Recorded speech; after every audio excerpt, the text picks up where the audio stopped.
The following program is brought to you by PodcastOne Sportsnet.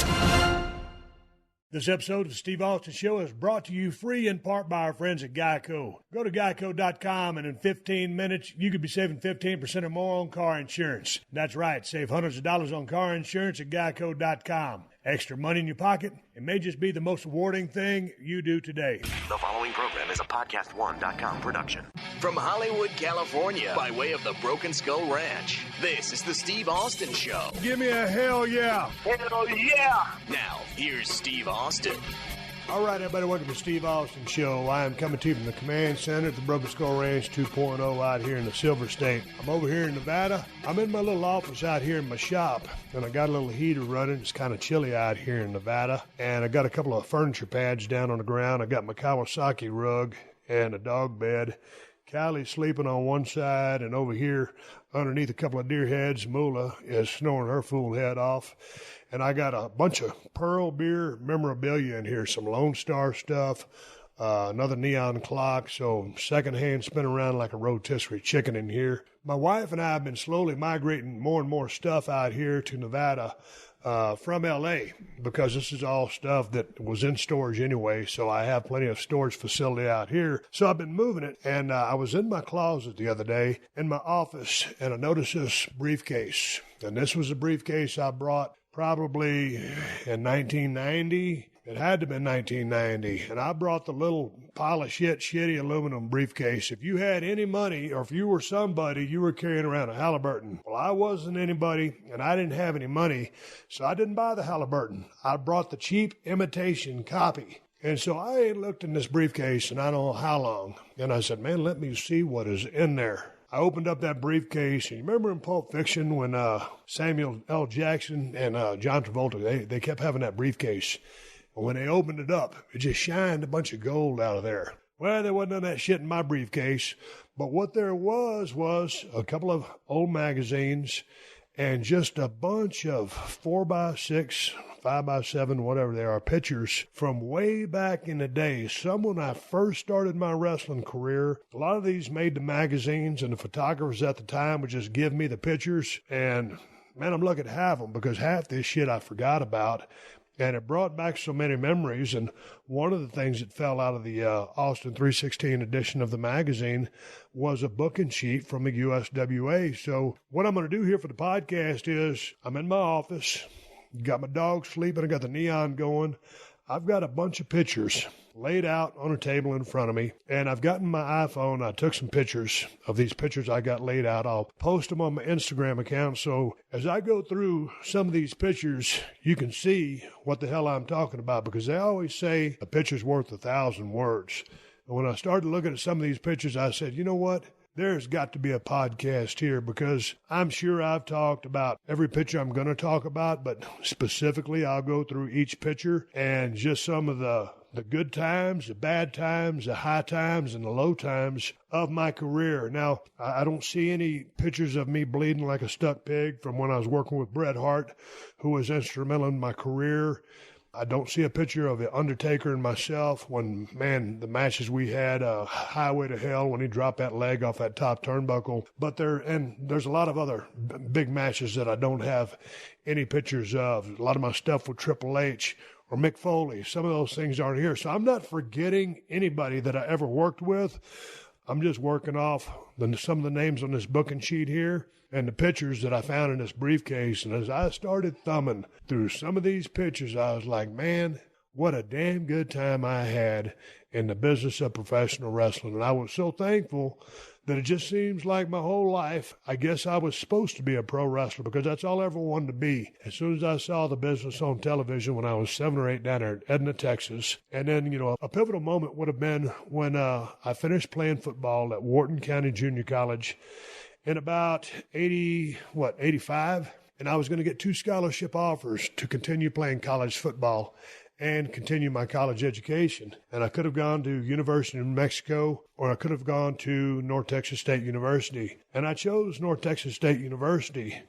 And that university is in Denton, Texas, which is 30 miles from the world-famous Sportatorium way back in the day, when that's where world-class championship wrestling was kind of on a decline from its white-hot days as one of the number one wrestling promotions in the world. Right when I signed on or came through Chris Adams Wrestling School, Jerry Jarrett had bought an interest in that territory. Eric Embry was booking the Texas part of the territory, and they had to change the name from World Class Championship Wrestling to United States Wrestling Association, which made a lot of people pretty mad. But nonetheless, a bunch of these pictures I'll go through and start talking about them right now. And before I get on the podcast and start running my mouth, I want to say thanks to everybody who sent me some suggestions as far as some musical stuff to listen to. I've been wearing the hell out of Cody Jinks' Adobe Sessions album. Man, that What Else Is New, Mama song, Ready for Things to Get Better, Dirt, David. Damn, that whole album is nothing but pure platinum. So if you get a chance, go check out that Cody Jinks album. That guy can sing his ass off. And if you watch his guitar player, I think I'm getting him right, at least his current guitar player, I think his name is John Wallace. Plays the Fender Telecaster. The tone he gets out of that damn guitar, some of the licks he's playing, some of the stuff that he's doing, and most of the stuff I've seen, he's not running a steel guitar. Cody Jinks isn't behind him. I'm sure he's played with one, but I'm just watching this John Wallace guy, just a solid-ass band, and damn what a lead guitar player. Shit. And the songs that Cody Jinks writes, that Mama song's probably, I wear that damn thing out. I put that damn thing in the house, and my wife just starts shaking her head because she says, you are the only person I know that can listen to a song over and over and over again. And I just smiled. That's what I do. Anyway, coming right back. We'll talk about all these pictures that I've got laid out on the table. I'm going to talk to you about what was going on at the time, what was running through my mind. And again, the good times, bad times, high times, low times of a damn good time and a hell of a career in the business of pro wrestling. I'm coming right back. Moolah's asleep. Cal is asleep. I'm here in my office. I got a bunch of neon going. It's going to be a good podcast. Stay tuned. Hey, if you or loved ones suffer from leg or foot cramps, you know how painful and disruptive they can be. Muscle cramps can jolt you out of a sound sleep or interrupt your daily life.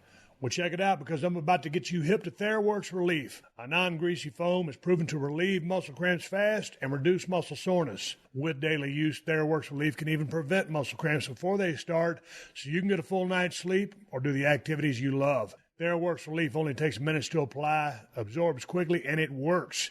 People love the results. You've probably seen Dr. Drew Pinsky on TV putting TheraWorks Relief over. It is that efficient and respected. The holiday season is around the corner, so if you know someone who suffers with muscle cramps or muscle soreness, get them TheraWorks. TheraWorks Relief is the top choice for preventing and relieving muscle cramps.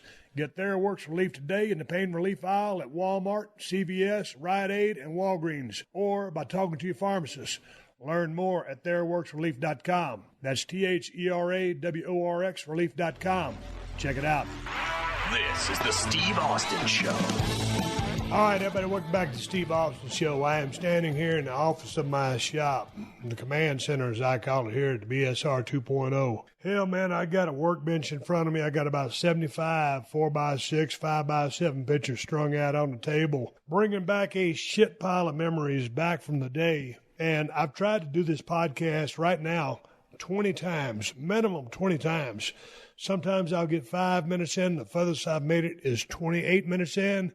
And then all of a sudden I'll get on a ramble and I'll say, dude, what the F are you talking about? You got nowhere to go. Start over. And I just hit the stop button and start over. So there's so many years that are laid out in front of me. And it's not everything that happened in my career, but it's a big part of it. And it was just in that briefcase that I pulled down out of that closet and brought down here. Hell, I'll start with the summage right here. Here's a picture of me, yours truly, long blonde hair, good-looking kid, no facial hair, semi-white teeth, white wrist tape on my wrists, holding the Pro Wrestling Illustrated 1990 Rookie of the Year Award. And I got some paramecium amoeba psychedelic long tights on. I don't know what inspired my early in-ring gear. I just thought that multicolored shit in 89.90, chicks in New York were paying top dollar for this shit. I was getting it pretty damn cheap. I just thought it was a pretty cool look. And so I started off in long tights, ended up cutting those into like bicycle length shorts, and then went to trunks. But that's what I started off in. I'm looking at this picture. 1990 Rookie of the Year, and it brings back a lot of memories for me. And the reason I won the Rookie of the Year, I don't think I was probably the best wrestling talent of the year, but it was due to the fact that Gentleman Chris Adams picked me, his prize student coming out of the Gentleman Chris Adams Wrestling Academy, to work a high-profile angle with him. And this was, Eric Embry was booking Texas. Jerry Jarrett had just bought out Fritz Von Erich. World-class Championship Wrestling became United States Wrestling Association. And so Chris was able to book our angle, run it by Eric, and everything was cool. But it was due to the fact that it was a high-profile angle, student versus teacher. I'd only been working for a couple of months when I got in this feud. So if you go back and watch some of that stuff, I was greener than shit. But I'll never forget when Bill Apter called me, and he goes, Steve, you won the Rookie of the Year for 1990. I think it was a pretty close vote. I can't remember who came in second place. And so you always think, man, the wrestling business is a work. Everything's a work. But to some degree, it's a shoot. And you live and die by these things. You really do, as a performer. And so I was so proud to be the Pro Wrestling Illustrated Rookie of the Year for 1990. And Chris Adams, he's no longer with us. But he really put me on the map. And me and Chris had a very interesting relationship because Chris was a very charismatic guy. He was a great teacher, judo background, but he had a wild side. And I didn't know much of his wild side because in my formative years, in my younger years, we never really hung out at all. He did his thing. When all the guys were working in Dallas, I was living in Denton. And I had a girlfriend at the time, so I would just go back home. I never partied with the guys. I never hung out with the guys. I just showed up, got the shit kicked out of me at the Sportatorium on Friday nights or Saturday mornings, and then, went back to work at Watkins Motor Lines, driving my forklift on Monday and put my 40 to 60 hours in. So I wasn't hanging with nobody. But Chris was an interesting guy, and he had his demons. He had his evil side. And he met his demise, got shot. I don't know the story behind that by a dude named Boo Ray. But Scott Casey was originally going to train me to get into the business of pro wrestling. And then I fell out of touch with him. I saw the commercial for the Chris Adams Wrestling School, and that's how I got into business. You've heard me tell that story or parts of that story many times. Looking at myself here, long blonde hair, pretty white teeth, blue eyes. Blonde hair was kind of stringy. White wrist tape, good-looking blue chip kid. Little did I know what the future had in store for me with respect to life on the road and the business of pro wrestling. Looking up towards my wall, I got some pictures of me working in WCW, and I'm wearing the same multicolored tights that I wore in the USWA, except they're not long tights anymore. They're bicycle link tights. And I just decided, okay, let's get out of this. Let's change into something new and wear shorts. And so I did. I got my hair drawn back in a ponytail. This is before I had to start cutting it off, before I started losing it. And I just see these pictures of a guy who's in a transformation process. And so to the people down there at the NXT Performance Center or anybody on the indie scene or trying to get into business, your first look will probably not be the look that you go through for the rest of your career. You're going to go through changes. You're going to experiment.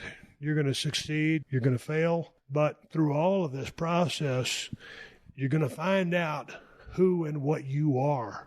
When I look at the long-haired guy that broke into the business, wasn't even smartened up before my first match, got a run down there in WCW, turned into the world television champion, supposed to get a damn U.S. title run with one of the greatest of all time, Harley Race. Got that yanked out from under me. Started a tag team with some guy named Flying Brian Pillman, who I had admired from afar because he was a good-looking guy and a hell of a damn worker. All of a sudden, we're in a tag team. We turn into the Hollywood Blondes, start experimenting with all his ring gear. You're going to go through all these transformations in your career, and you should face them just headstrong, face first, just like you're walking through a bunch of wind. I mean, be willing to adapt and be willing to change. Speaking of change, I'm sitting there looking at a picture right now of me with my hands on my hip, kind of a trademark pose. I got a red and black sequin robe. It says SS on the back for Stunning Steve. And a lady in Dallas, Texas made this robe for me at my request. And I remember she got busted for shoplifting, spent a couple days in jail and putting this robe together. A robe like this today would set you back probably, I don't know, $2,500, $1,500 maybe. This robe was supposed to be designed in the vein of a Ric Flair robe. But holy smokes, the workmanship, the quality of materials, the design, nothing was near what the Nature Boy Ric Flair was wearing. His were the greatest of all time. They were phenomenal. I paid $150 for this red and black robe. I still have it to this day. I'll never forget it. I remember walking to the ring in this damn thing. Sometimes in WCW, I'd be walking down with Ravishing Rick Rude. And when you looked at me, who was a guy who was going through the phases, and looking at a guy like Rick Rude, who had already had his WWF run, was a polished, finished product, and an amazing body, and an amazing bumper, and an amazing psychologist, and an amazing worker. There's no comparison. He outshined me. But that was the phase that I was going through. Here I am again. World Television Champion. Championship belt draped over my right shoulder. Left hand is on my hip. The guy beside me to my left is none other than Paulie Dangerously. The guy that, for some reason, we just became friends in WCW. Rode down the road together. Taught me a lot back in those days. And then when I got fired, he was the first guy that hired me when I went down to ECW. And that is where I learned to cut a promo. Still going through the metamorphosis, the changes, as far as what I would ultimately end up looking like. Hell, just thinking right now off the top of my head, I went back to long tights. At that phase of my career, I was a superstar, Steve Austin, working with the Sandman and Mikey Whipwreck. And I'll never forget cutting that promo down at the bottom of that hotel at 4:30 in the morning with Paul Lee. And Paul Lee was the first guy to call me once I tore that tricep off my arm and got fired, and said, "Hey, man, come to work for me." And I said, "Man, I can't work. I got a busted arm." He goes, "You ain't got to work. Cut promos." Sounded like a good idea at the time because I needed the money. And there I went, continuing the process, continuing the transformation, continuing to absorb, watch, learn, love, eat, sleep, shit, the business. Wasn't there too long. Finally got the third call that I'd gotten from Vince McMahon. Telephone rang at my log cabin. I got a picture in my hands right now. It's black and white. I got a buzz haircut. I still got a few eyebrows left. Everybody says, "Hey, man, how come you don't have eyebrows? Do you shave them?" No, I don't shave my effing eyebrows. I just ain't got them because I'm kind of half-ass bald, if you haven't noticed. Receding hairline, male pattern baldness, yeah, I got it. So I got this $1 million championship belt in my hand. You can't see it in the picture, but they're emerald green trunks. Ted DiBiase was my manager. I'll never forget talking to Vince. He gave me that sales pitch in that log cabin in Georgia. Sounded like a good idea at the time. Shit, Ted DiBiase is my manager. I watched Ted from Mid-South Power Pro Wrestling. He was awesome. A great talker. Hellacious worker. What a hand. He's going to be my manager? Cool. Turns out I was a deaf mute. Didn't get a chance to talk. Vince had noticed me for my work, for my promos in ECW, but he wasn't ready for me to talk yet. As I was a ringmaster, I'll never forget going to Chicago. They flew me up to Chicago, Illinois, to meet with a couple of seamstresses, Terry Anderson and her sister, Julie Anderson. They probably both have different names by now. Terry ultimately would make all of my ring gear. She made my first pair of trunks. They were emerald green trunks. According to Vince McMahon, they saw me wearing a singlet. I said, "Ain't no way I'm wearing a singlet because I ain't got no amateur wrestling background, and homie don't wear no singlet. So I'll go emerald green, but I ain't wearing a singlet." So I go over to Terry's place. Julie's there, whichever one's place it was. We hit it off like gangbusters. At the time, I was chewing Red Man tobacco. At the time, I had an extreme case of bad gas. So every time I needed to fart, I would excuse myself like I had to go out and get some chewing tobacco so I could basically shit my pants and not be embarrassed in front of them. But I struck up a relationship with those ladies, and we continue to be really, really good friends to this day. And Terry was the one who ultimately ended up making all of my ring gear and my jackets. And Julie was making the Undertaker stuff. She was making Shawn Michaels stuff. She might have done Bret Hart stuff too. They both do equally phenomenal work. It's just you get put with a certain superstar and you make their stuff. And Terry Anderson made my stuff. And I'm looking at another Ringmaster picture here because I'll never forget, I made my debut. And I believe Scotty 2 Hotty was my first opponent in the WWF. And it was a get-over match for me. And I remember wearing the emerald green trunks. And because they had no plans for me, I remember asking Vince, I said, hey, man, what do you want me to do for ring gear? He says, well, we're going to send you over here, and that's where I got the trunks from. I said, well, what about boots? Well, just wear the boots you got. Well, the boots I had were the white Hollywood blonde boots with the black star on them. So there's where I showed up. I got emerald green trunks. I got white boots with a black star on them, and basically nothing else. No vest, no this, no that, no other plans. And I'm looking at this picture right now. I hated those emerald green trunks. I've always liked black. Black is one of my favorite colors. And so I noticed the WWF back then, and now it's WWE, it was a little bit of Wild Wild West. So when you first go in, you go in under their auspices and their watchful eye, but then you see, okay, they brought you in, but they really ain't got no plans for you. I think you can kind of fudge it a little bit and go a little bit in this direction. So I said, okay, I'm going back to my black trunks. I had started wearing black trunks when I was in WCW, when on the back of them, because I had been feuding so much with Ricky the Dragon Steamboat, the greatest babyface of all time, I would get black trunks with U.S. Champ on the back, or Dragon Slayer on the back or whatever, but they were black trunks. So I said, you know what? I'll go back to black trunks. I told Terry Anderson, hey, man, make me some black trunks. And so then I got a pair of black boots made. I started growing in that goatee. And that's when me and Goldust were traveling together, Dustin Rhodes, we were working Pittsburgh at the Mellon Arena. And I had this buzz haircut. When I'm looking at this first picture right here, the black and white one, I got that buzz haircut, no facial hair, started growing my shit in. And I said, man, F it.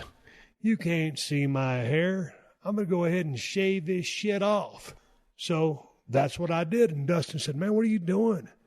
I said, man, I'm shaving this shit off. I said, you can't see it anyway. I said, it ain't got no business being here.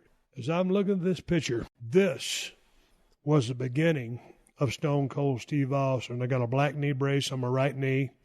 I'm not wearing the one on my left leg yet. I'm holding the $1 Million Championship in my right hand. I've got my left arm up in the air with the number 1 going up. I got black wrist tape. I always used to use white wrist tape. And then I got to a period in WCW where I was going completely old school. I was wearing the psychedelic tights, no knee pads, no wrist tape, no elbow pads, no nothing. I was going old school. I said, F this. All these pads are for sissies. When you jump off that second turnbuckle, much less the third turnbuckle to drop an elbow on somebody or to frog splash somebody and they move or they stay and you're landing on your knees and elbows, you don't do that shit for long. Kevin Nash remembers, we were traveling together. Hell, man, the buildings wasn't even, there might have been 500 people there. And I'm jumping off turnbuckles and shit like that. Kevin Nash will never forget that story. So the change started happening after that Mellon Arena thing when I shaved that head, started growing that goatee in, and the Stone Cold look started coming to be. And that's when I saw that special on HBO about Richard Kuklinski and came up with the Stone Cold Steve Austin idea. I didn't come up with the name, the concept, and my ex-wife came up with that name. Before I continue on with the WWE part of my career, there's a couple of Hollywood Blondes pictures right here. Brian with the clapboard. I've got the tag title over my shoulder. White boots, black star, black knee pads, stars on our black trunks, Hollywood Blondes on the back. Here I am, a kneeling pose, both hands raised in the air, silver leather vest, SS on the front for Stunning Steve, 3 stars. Here's another picture of me and Brian going to the ring. Brian's got that charismatic look. We're wearing our black and red kind of felt velvet vest to the ring. I got that short bouffant haircut. I got facial hair shortly cropped. That was one of the best times of my life, teaming with Flying Brian Pillman. And I never, ever wanted to tag team with Flying Brian Pillman, much less anyone else. But there was that day, that fateful day in Dothan, Alabama, at a television taping. I was about to start a singles run as a U.S. champ at Harley Race. Him guiding me. Shit, I'd been up and down the road with Harley Race and big Leon White, Van Vader, when he was a world champion. Harley Race, everybody looked up to that guy. Hell, he damn near jerked my damn head off my neck when he was trying to set my neck one time. And Leon, we could have pulled that car over, and it would have been real interesting to see what would have happened between Leon and Harley after talking to Ric Flair the other day on the podcast. But Leon White wasn't no damn walk in the park. That was a tough, mean son of a bitch. No matter what happened to him at the center stage fight with Paul Orndorff. But those were the days, man. Tag teaming with Flying Brian Pillman, driving down the road in a Chevy Lumina van with Raven, the comedy trio. Brian reading his vocabulary books, trying to increase his vocabulary. And then all of a sudden I get the call, and I go to the WWF. Going back, I've digressed. I go back to the Ringmaster pictures. Ringmaster wasn't going nowhere. And there's a picture right here of me pointing my finger at a man named Jacob Snake Roberts, Doc Hendricks, a.k.a. Michael Hayes. All of a sudden, fast forward to a picture from 1996, King of the Ring, Milwaukee, Wisconsin at the Mecca Arena. I'm pointing my finger in this picture back at my opponent, Jake the Snake Roberts. Doc Hendricks, a.k.a. Michael Hayes, part of the Fabulous Freebirds. And I am running Jake the Snake Roberts down. I've just proved, son, without a shadow of a doubt that you ain't got what it takes anymore. Don't just get him out of the ring, get him out of the WWF, because I prove without a shadow of a doubt you ain't got what it takes anymore. And I tell him to go buy a cheap bottle of Thunderbird to try to dig back some of that courage he had in his prime. I would go on to say, you sit there and you thump your Bible and say your prayers, and that didn't get you anywhere. Talk about your Psalms, talk about John 3:16. Austin 3:16 says, I just whooped your ass. I would go on to talk about the championship match between Shawn Michaels and Davey Boy Smith. As I was wrapping up this promo, I needed to button up this promo and go home. I could hear the RF microphone Vince was doing commentary. I knew I needed to shut the F up and take it home, but I needed a button. So as I'm hearing Vince, I'm saying to myself, I need to go home line. I need to go home line. And that's when I shit out. And that's the bottom line, because Stone Cold said so. As a heel in 1996, when King of the Ring, when the only reason I won King of the Ring that year was because of the big breaking kayfabe thing that happened in the cage at Madison Square Garden between the Clique. Triple H was supposed to win King of the Ring that year. Triple H didn't. As I was walking across the parking lot it was either Lowell or Worcester, Massachusetts, hear this voice behind me. Yo, Steve, you got a second? It was Vince McMahon.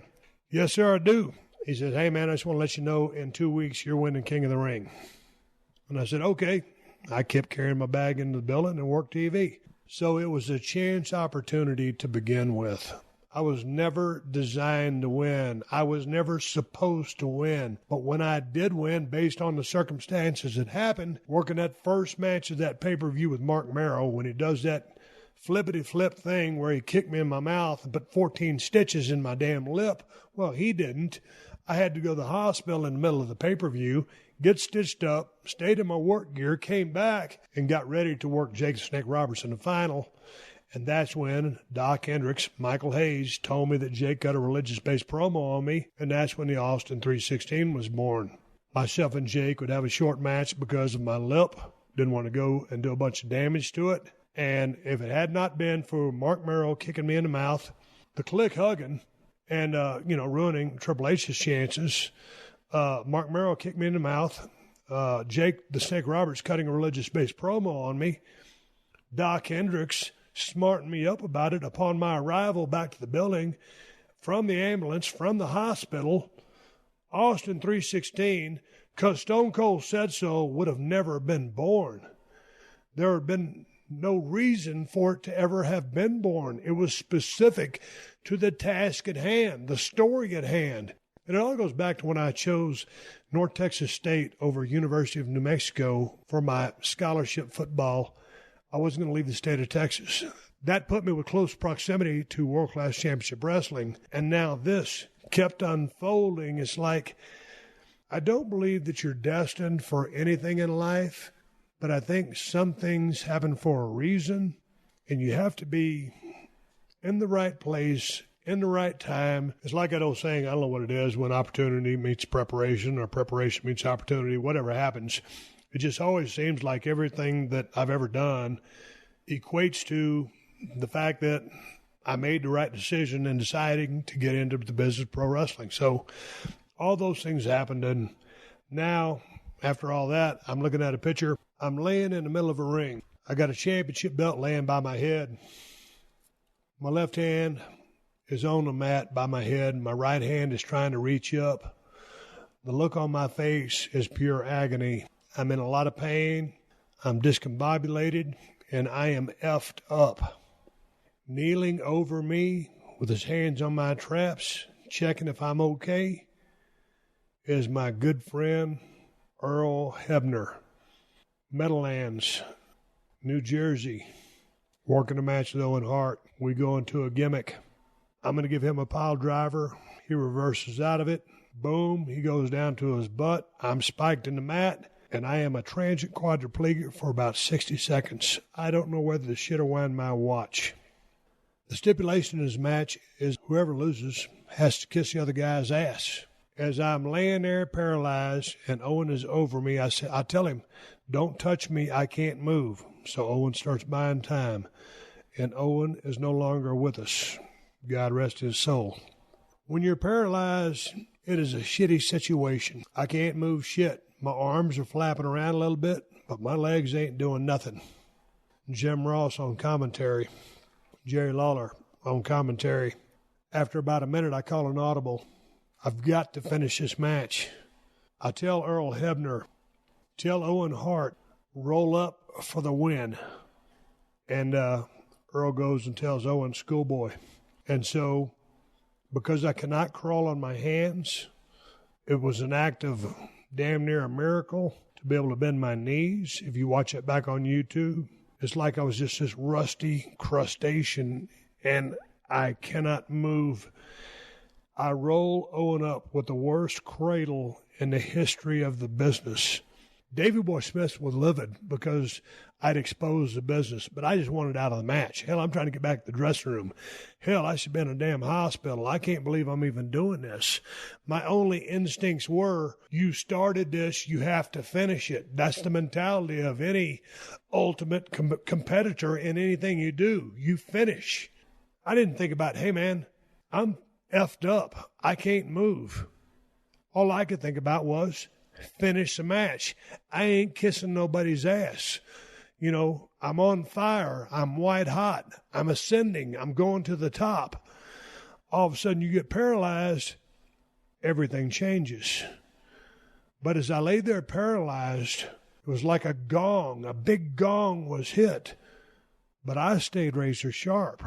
I was concussed, no doubt. But my thinking was clear. And as much pain as I was in, I knew I needed to finish. And I did. I go back, and I don't have the pictures from the ring in front of me, but I remember Jimmy Corderas, Timmy White, and Earl Hebner helping me to my feet, and they put my arms around their shoulders for support, and I'm holding the Intercontinental title in one hand, and the lights are on, but nobody's home. And everybody knew it was a botch, and everybody saw the finish because it was see-through as hell. But you've got to acknowledge that crowd. You've got to let them in. And I was like, I got to let them know I'm okay. I got to let them know I registered the win. I understand what's going on. So I grabbed that belt, and I held it over my head. And they're holding on to me, helping me maintain my balance. And finally, I just dropped that belt. And then I go down to my knees, and I roll out of the ring, and they grab the belt for me. And they put my arms over their shoulders again, and I walk back to the dressing room. If you ever watch that footage back, you can see my left leg dragging heavily behind me. My left side was impacted more so than my right. To this day, my left hand is atrophied. When it gets cold, that left foot starts dragging behind me. And the next picture I'm looking at is backstage at the Meadowlands Arena in New Jersey. I still got my leg braces on, my boots on, I put my shorts on. I put on my gold chain that Brian Pillman got me. Shit, my right wrist tape is still on. I got my watch on. I'm fixing to head to the hospital. The hand that is on top of my head, you can't see him in the picture, but his hand is on my top. But his hand is on my head, is Dr. Ramascavage. He used to always come to the Jersey, Pittsburgh area shows because he was local. And he's trying to calm me down. And as I'm sitting there with my hands on my legs, my elbows on my legs, I've got my head in my right hand, and I am in a world of shit. I am confused. I am in pain. I just damn near got paralyzed for the rest of my life, and I escaped it, and I am highly emotional. There's some tears coming out of my eyes you can't see in the picture. But what just happened scared the living shit out of me, and my anterior delts are on fire. They're burning like someone just rubbed icy hot on them, and my anterior delts would burn for another 2 weeks. I didn't think it'd ever stop. And this goes hand in hand with blunt force trauma to the top of the head, the number one cause of quadriplegia. When I went and saw Dr. Joseph Torg in Philadelphia, finally it would turn into an itch, and finally it would go away. But I'll never forget, man, looking at this picture, getting loaded up in an ambulance. They didn't put me on a gurney. I just rode to the hospital in an ambulance. Got all x-rayed up, and then I'll never forget, man, I walked outside. I didn't have a ride back to the hotel. And there's 3 women that had followed the ambulance to the hotel. I didn't know them. And they said, "Steve, do you need a ride back to your hotel?" And I said, "Yeah, I sure do." And I loaded up. I can't remember. I think we were in a van. And he said, "Do you want anything?" I said, "Yeah, I'd like a 12-pack of beer." And they stopped by the liquor store because you can't buy beer right there by the hotels the way Philly is down there at the airport. This is back in the day. I got a 12-pack of Budweiser beer, and they walked me to my room. They got me all set up, and they said goodbye, and I said, "Thank you very much for the ride." And I'm still in a world of shit. I sat there in that bed, dazed and confused and in pain. I drank that 12-pack of beer, and I went to sleep. I remember that we were in Meadowlands, New Jersey that night. Monday Night Raw was in Philadelphia, PA, the next day. Got my rent-a-car, had a soft collar on from my injury. I cut a promo, and after that promo, I was gone for about 3 or 4 months. And I think that was one of my most significant injuries in the business of wrestling, from when I tore my tricep off my right elbow, the ACL, PCL injuries, all the stitches, everything else. But when you get dropped on your head and you turn into a transit quadriplegic, it changes everything. Subsequently, after I came back from this, after I told the doctor it wasn't a shoot, it was a work, and I didn't have to take a pile driver every night, I got cleared 3 or 4 months after this, and I slowly eased back into the squared circle. Before I got back into the squared circle, we would shoot some vignettes, and I got a picture in my hand right now. I'm wearing my black high-tech Magnum boots, black shorts, camouflage shirt, camouflage hat, sunglasses. I still had that earring in my left ear. I'm drinking a Lone Star Light beer. And this is when we were filming those videos at somebody's house.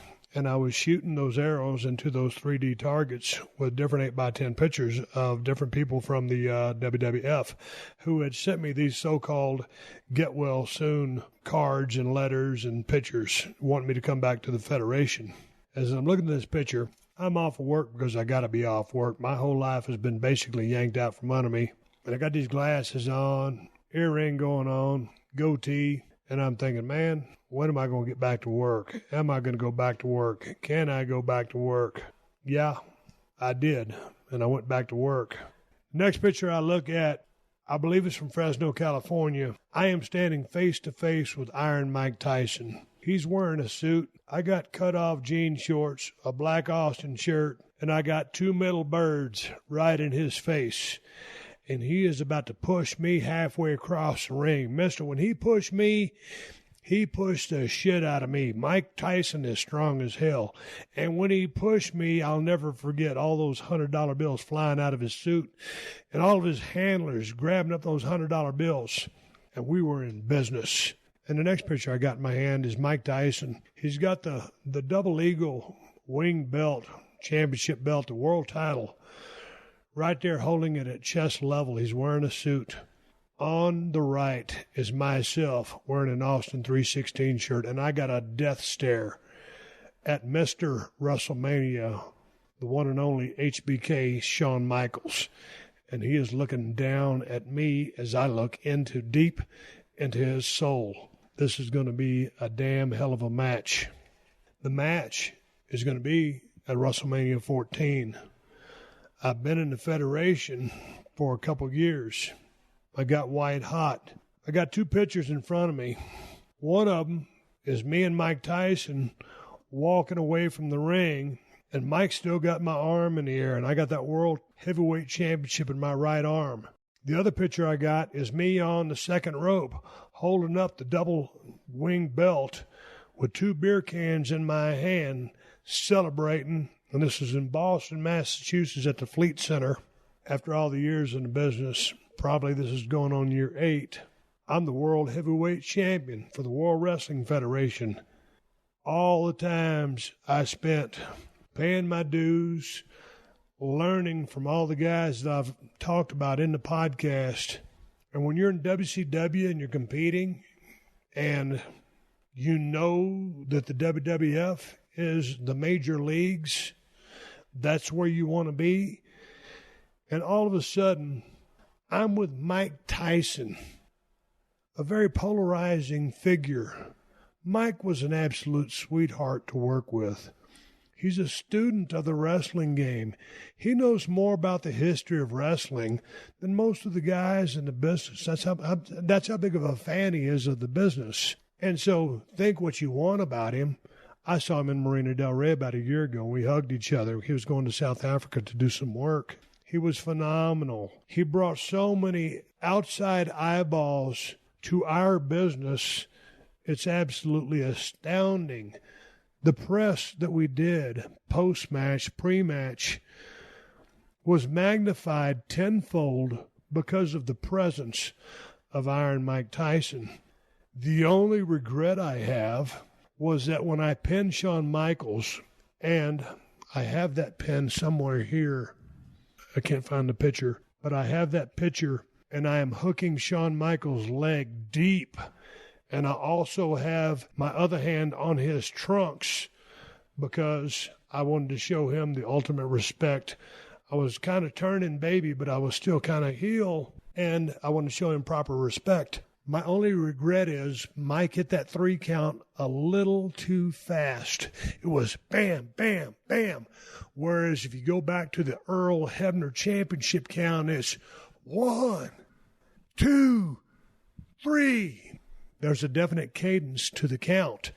And so as great as Mike Tyson did, I would only say that the 3 count on that match was just a little bit accelerated. Alexa isn't the only one with breaking news. Make sure to hang around at the end of this podcast for the latest breaking headlines on the AP News Minute. The hit podcast Zane's World found a new home on PodcastOne. La Gonzalina. Probably should have corrected that before the show. World traveler, author, and alcohol aficionado Zane Lamprey is well learned in the art of embracing a good time as he reviews the best attractions and destinations on the globe. So we went to Black Market Liquor Bar. Just tell us what you remember. That's what I remember. Check out Zane's World every Tuesday on PodcastOne or wherever you get your favorite podcasts. This is the Steve Austin Show. I'm sitting there looking at a section of pictures right now. I'm standing on top of a Coors Light beer truck. I think that was in, if I'm not mistaken, Philly? I could be wrong. But anyway, it's the beer truck. And I got 2 middle fingers raised in the air. Austin 316 shirt, jeans, camouflage shirt. People always talk about the beer truck. The first 30 gallons were beer, and then it turned to water. I got another picture. This is at Nassau Coliseum. I'm driving a cement truck. There were no marks. There was no lines to hit, no stoppers as far as laying down all the different little levels, all the levers I had to pull to get that cement on live television to go into that convertible Corvette. This is, a C4? C5. I think it's C4. Beautiful Corvette with burgundy interior. I wanted to keep the Corvette. We had to fill it with cement and total it out. So there's a picture of that. There's a picture of me driving the Austin 316 monster truck over the hearse. I think this is when The Rock was delivering his eulogy about Stone Cold being gone, and I crushed his limo or his hearse that he had driven up for me. And so it's not all of the vehicles. There's not a Zamboni picture that was here. It's not the monster limo that I drove, and that's not here. But going back to all the vehicles that I drove, I've always been able to grasp or get a handle of the situation, not being an expert, and pretty much driving anything on wheels. When they first told me about that monster truck stuff, hey, man, you're going to be crushing the Rock's Lincoln Continental, which they bought brand new off the showroom floor. That sumbitch was brand new, $30,000 back in the day. Crushing this hearse, driving that cement truck. They just brought this Corvette from a salvage yard. There was nothing wrong with it. Sumbitch was in damn good condition. Driving that Coors Light truck was the easiest thing. I've always been able to drive everything. And so some of these moments, some of the most iconic moments that they set me up for, some of the situations, you know, that was just awesome booking. That was just awesome writing. And playing to the character that I was, that I lived, that I breathed. And it's who I am. And they played to those strengths, and they put me in those situations. As I look at this monster truck picture, the Austin 316 truck, I'll never forget after I got dropped in my head, which I talked about earlier, I finally had to get fused up. When I got fused up, I was in that soft collar, and then I got into a hard collar. And that's when, you know, hey, I started doing some personal appearances. And I started doing, while I was in the healing process, a lot of monster truck gigs down there in South Texas. In Laredo, we were in Laredo, we did Beaumont, we did Lubbock. We did a lot of shit in Texas. And the guy that owned the monster truck was a guy named Calvin Carrington, highly respected in the monster truck industry. And I hadn't kept up with Calvin in a long time, and it turns out that Calvin ended up getting killed at a monster truck event when a truck got out of control and a tire basically just crushed him. I want to go into details on it. I apologize to the Carrington family, but yeah, the guy that owns that truck, who was a monster truck veteran and a hell of a guy, super sweetheart of a guy. And I used to go down. I'll never forget, I was down at an event in South Texas one time, and they had didn't show me, or I had neglected to pick up how you shift gears in that thing. And I blew about a $30,000 motor at a monster truck event. And this was when The Rock also had a monster truck that they were running, and they had, you know, I think they switched the motors out or whatever, but I blew the truck up because I revved it too high. And man, you talk about feeling like a piece of shit. When you blow a guy's high performance, those trucks are running 1,500 to 2,000 horsepower. When you blow one up, they cost a little bit of money to get fixed. So Calvin Carrington, rest in peace. But man, what a super guy! And it was just a pleasure to do business with that guy and hang out with him and get the chance to drive that awesome Dodge Austin 316 pickup. I got a selection of pictures I'm looking at now. I'm staring face to face with a man they call The Rock, and he's wearing a yellow and black and white zebra stripe silk shirt. And I'm looking at him with my black Austin 316 shirt. Camera guy is right in the background, working an angle, many angles with The Rock. I pick up another picture, and I'm laying on the mat, on my belly. My elbows are on the mat, and I've got two middle fingers right up in The Rock's face. And this is what he's still rocking the long sideburns. And he's giving me this look, and it's just intensity. And there's me in the stunner position. We're about 3 feet off the ground, It's myself with a beer can in my left hand. The Rock is on my right shoulder. I'm grabbing him by the back of his neck, and we are mid-air in the stunner position, and we are about to come crashing down. And as we come crashing down, Rock's going to take that bump, and he's going to flip-flop and fly all over the place. A lot of people called it the oversell. Hell no, that wasn't no oversell. That was big time. That was showtime. That was showmanship. Hell, The Rock's the biggest actor in the world right now. He's the biggest box office draw. This was, kind of like the telltale sign of things to come. Rock was an awesome opponent. I got this picture right here. It's me, and I've got a look of grit and determination on my face. I'm walking down to the ring. I'm walking down to the ring for my last time because it's WrestleMania 19 in Seattle, Washington. That ramp is so long, it'll damn near blow you up. It'll almost take you out of your rhythm because the walk is so long, you're usually used to a shorter walkway. So, 50, 60 yards all of a sudden becomes 150, and you're going through your routine, you're cussing. It's like, God damn, when am I going to get there? When am I going to get there? And finally you're there. There I am on the top turnbuckle, second turnbuckle rather. I got the OMR vest, the one more round, SCSA. The night before, I'd been spent in the hospital. They were doing all kinds of tests on me. They put 4 fluids of liquid back into me. I was severely dehydrated. I was drinking too much alcohol, drinking too much caffeine, running myself way too hard. And they never really cleared me for that match.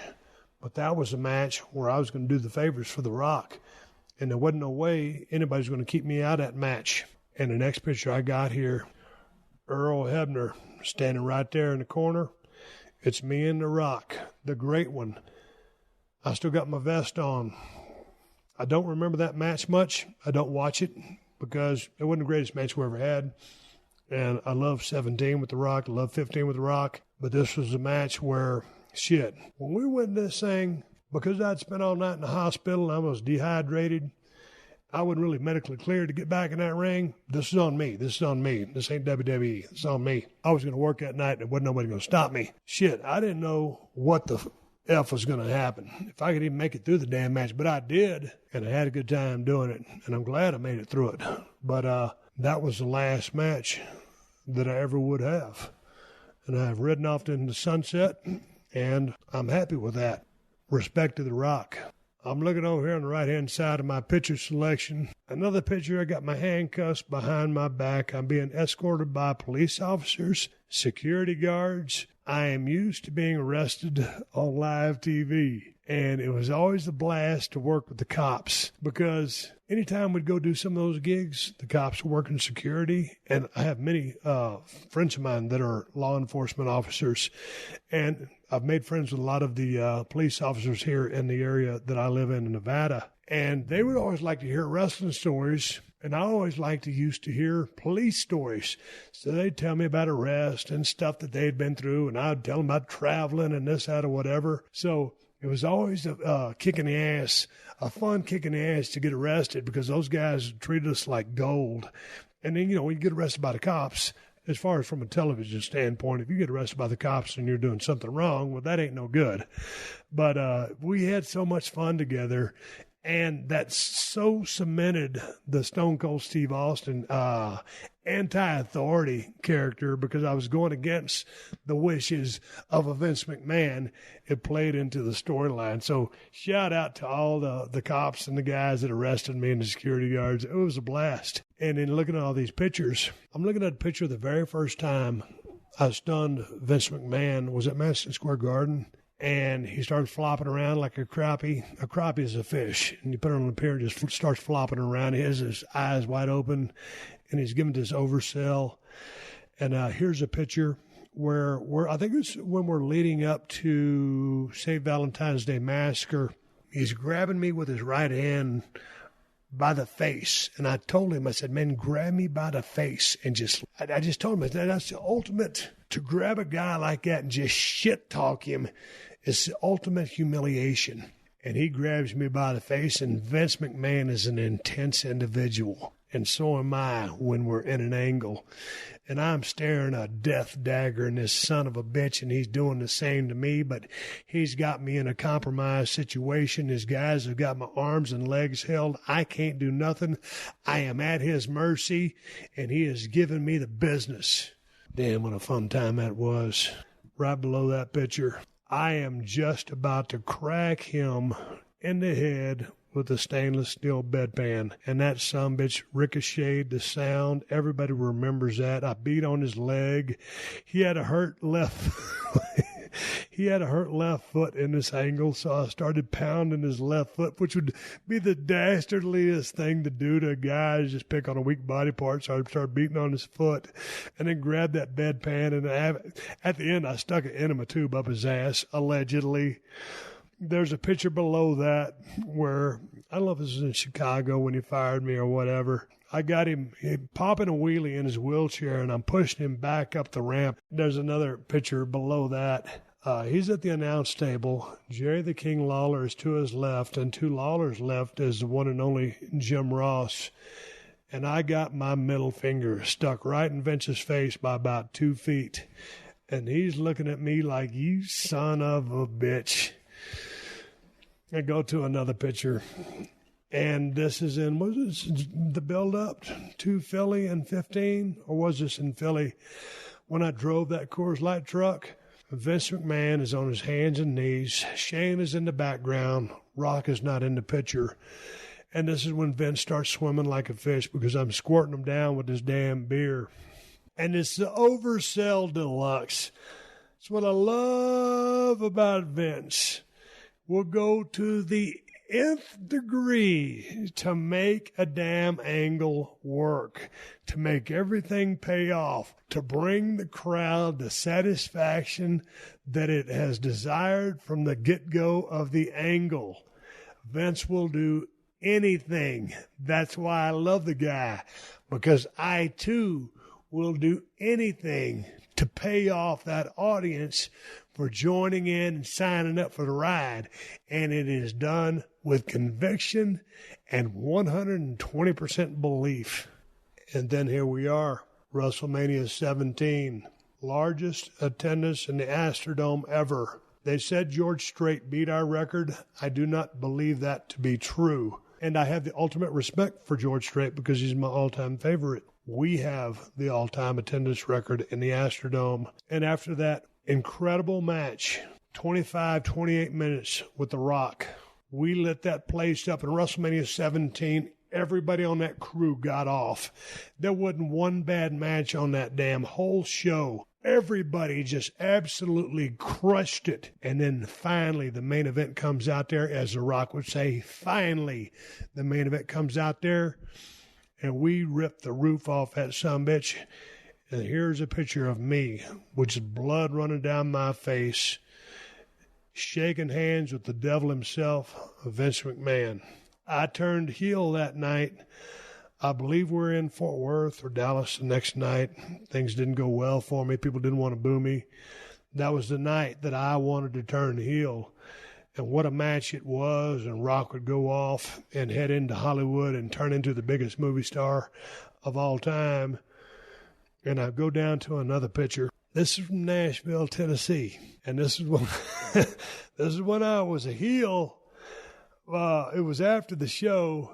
And I started talking trash to a lot of people that were sitting ringside. And I was talking trash. Hey, man, what do you do? One guy was a student. And I said, if there's one thing I can't stand is a sorry-ass student. And then another guy was a truck driver. And I said, if there's one thing I can't stand, it's a sorry-ass truck driver. And then finally, I asked this young lady on the front row. She's wearing a red maroonish type shirt. And her name was Stacy. I said, what's your name? She said, Stacy. I said, Stacy, what do you do for a living? She said, I work for a Christian publishing company. when you're a heel and you get hit with that one, I mean, you cannot rag that, right? So I said, if there's one thing I can't stand, and when I said that, I just flipped the microphone over my right shoulder and started laughing. And the whole crowd popped. And there's a picture of Stacy, and she's clapping her hands, and she's laughing her ass off. And the guy beside her is laughing her ass off. I'm laughing my ass off. If I'm not mistaken, that's Marty running the camera on the right side of the picture. He's laughing his ass off. It was the pop heard around the world, but, you know, you can't go heel on somebody in that moment. And although I was trying to be a heel, at some point you got to let it go and you got to laugh and have fun. And I'll never forget that night. That lady was so cool. The guy beside her was cool. And it was just one of those good moments.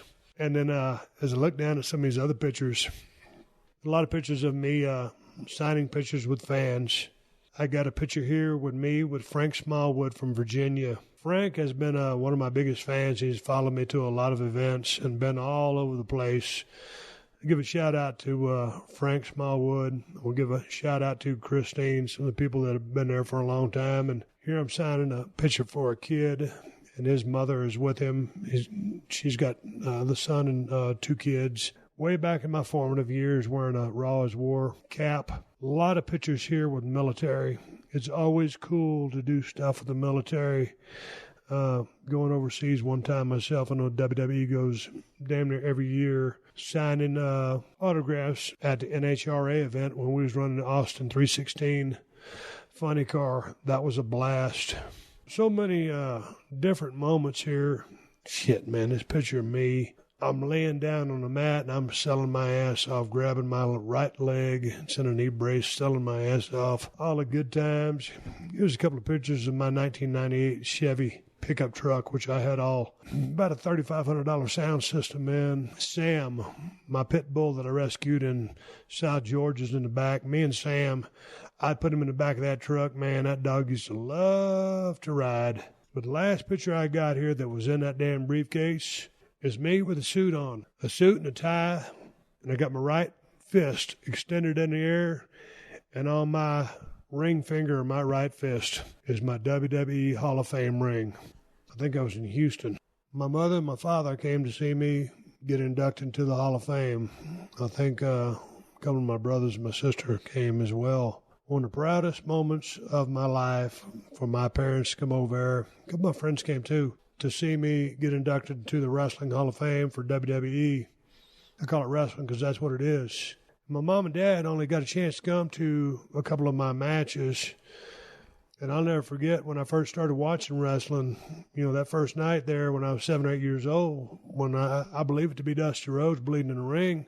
My mom was reading her magazine. She wasn't watching wrestling, but I was. And I was captivated. And for them to always support me in everything that I did, you know, they were always at every single football game. They were always at every single track meet. They were everywhere. And for them to finally be there when I got into the WWE Hall of Fame, that was pretty damn cool. But anyway, there's a bunch of pictures on this table. I think I talk about most of them. Here's one.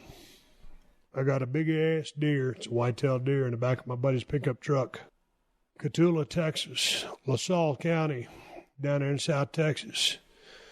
I was wearing camo back when camo wasn't cool. It was a fashion statement for some people. It was a lifestyle for me. Hunting down there with my buddy Trey Tyndall. Big-ass deer. Lucky to cross paths with my buddy Trey Tyndall because that's where I got Hershey the Wonder Dog from. She was 1.5 years old when I bought her from Trey Tyndall. And that dog was the canine love of my life. Me and that dog was thick as thieves. As much as I love Sam and Shona and Brio and Moolah and Callie, all our dogs, for some reason, Hershey and I were just super tight. When I picked up my keys, if I grabbed a gun, if I made a move to go out of the house down at the Broken Skull Ranch, Hershey got up and she was ready to go. When I couldn't find a deer, she taught herself how to track deer. And when one ran off, I would follow Hershey. I would pick her ass up and take her into the deer stand with me. She couldn't see over the windows. She would lay there and sleep. But when I shot something, she would be the first one to be out there tracking it. Anyway, this is an audio podcast. I realize that you cannot see what I'm talking about, but I can go back and look at these memories, reflect upon these memories, and think about what a career I had, how much fun I had, and how much, love and respect I got for the men and women doing the business today. And I always love to be able to help them out. They'll always be willing to change. Know that where you start is not where you're going to finish. Learn the system. Learn the pay scale. Learn the work. Learn the crowd. Enjoy your life. Enjoy your downtime. There's going to be a little bit of it. Most time you can be on the road. But as I look at these pictures, and I've been gone from the squared circle for 15 years, going on 19, I had the time of my life. I don't live in the past, but because I dug up that damn briefcase and opened it up, I'm talking about the past. We're about to roll into 2019. I'm looking forward to it. I'm hoping that 2019 is a shit pile better than 2018. As I look at this last picture, it's a picture from the ring. I'm sitting on my ass in the turnbuckle. My right leg is in front of me, straight out. My left leg is bent. I got a leg brace on my left leg, knee pad on my right leg, black boots, black knee pads, black trunks, arms on the turnbuckles on the ropes. My eyes are closed. I'm laid back in pain. I'm bleeding like a stuck pig, and I am in absolute heaven. That's what the wrestling business is for me. I'm coming back to close this show down. Thanks for listening. All right, man, let me give a shout-out to my main man, Diamond Dallas Page and DDP Yoga. Still doing my regular workouts with the DDP Yoga Now app for a long time, and I am definitely feeling a change, and it really is for the better. I'm more limber, I'm more loose than ever before, and I feel fantastic. And if you weren't already aware, DDP Yoga has transformed the lives of legends such as Mick Foley and Chris Jericho, who's still going strong at 47, as well as helping rehab injuries for WWE superstars like Bobby Fish, Drew McIntyre, and AJ Styles. DDP Yoga can work for all ages, weights, and fitness levels. It's a kick-ass cardio workout that will dramatically increase your flexibility and strengthen your core like never before, all with minimal joint impact. Just for listeners of the Steve Austin Show and just in time for the holiday season, DDPY is offering its biggest discount ever with 30% off all DDP workouts and the DDP Yoga Now app. And to boot, you will still get 3 months free on the app with any DVD program purchase or 7 days free on any app subscription. DDPY's huge holiday sale is the perfect chance to get started with the program before the new year. This offer is only available at ddpyoga.com/Austin. And check this out. DDP's upcoming book, Positively Unstoppable, The Art of Owning It, is now available for pre-order. Filled with lessons from Page's life and share his own struggle to find his calling, overcoming one obstacle after another, Positively Unstoppable is a Bible for anyone who needs to be re-inspired to follow their dreams and take real action towards the things that matter most to them. Positively Unstoppable will be released January 15, 2019, and is available for pre-order anywhere books are sold.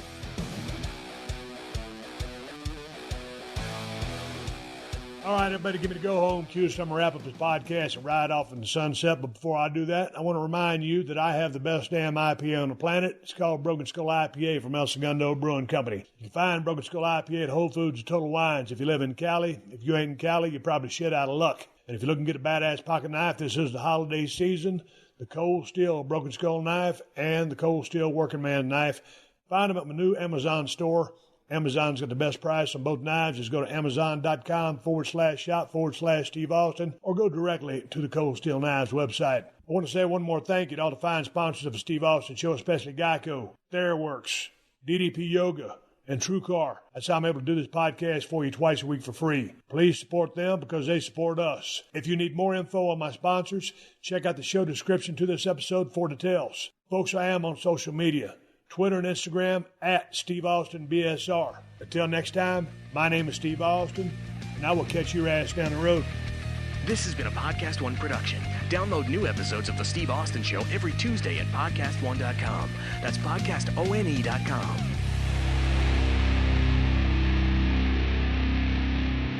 Before we ride off, a quick message from our friends at True Car. Every car comes with its share of stories. That ding in your bumper when you nervously picked up a first date, or the mileage you saved by riding your bike all summer. While you can't put a price tag on your stories, now with True Car, you can at least find out what your car is worth when it's time to sell or trade it in. Just go to True Car. Simply enter your license plate number and watch how your car's details pop up. Then just answer a few questions. Navigation, moonroof, high mileage. Now you know how much it's going to cost you, so you can plan ahead. Once you finish, you'll get a true cash offer sent in minutes, which you can take to a local certified dealer to cash out or trade in. So when you're ready to experience a better way to sell or trade in your car, check out True Car today. True cash offer not available in all states.